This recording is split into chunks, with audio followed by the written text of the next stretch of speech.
Breathe better and sleep deeper with the Levoit Classic 160 Top Fill Humidifier. Don't wait.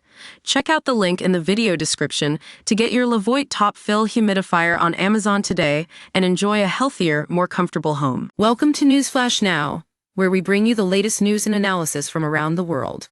I'm your host, Emma. And today we're looking at a developing story that's got everyone talking. Ukrainian President Volodymyr Zelensky's warning about Ukraine's future.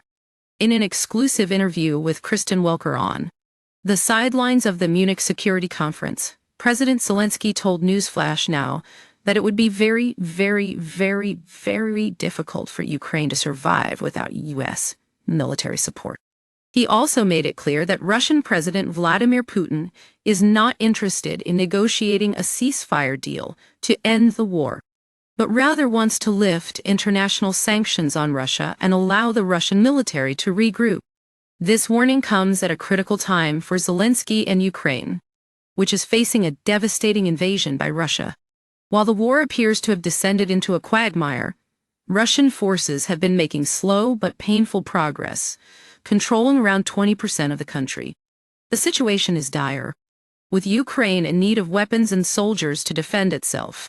But what's most striking about Zelenskyy's comments is the stark contrast between Europe and the United States on this issue.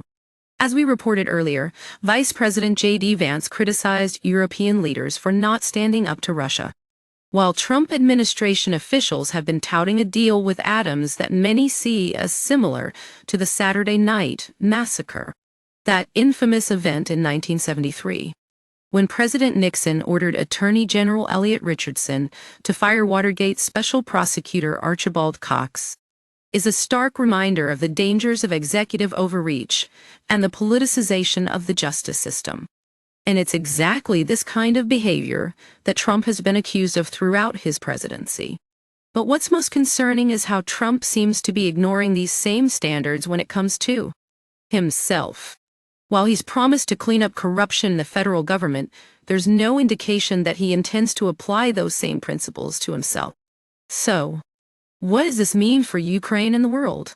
As we continue to follow this story, one thing is clear: the situation in Ukraine is dire.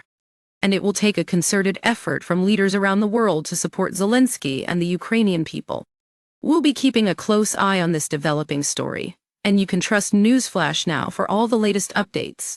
That's all for now. Thanks for watching NewsFlash Now.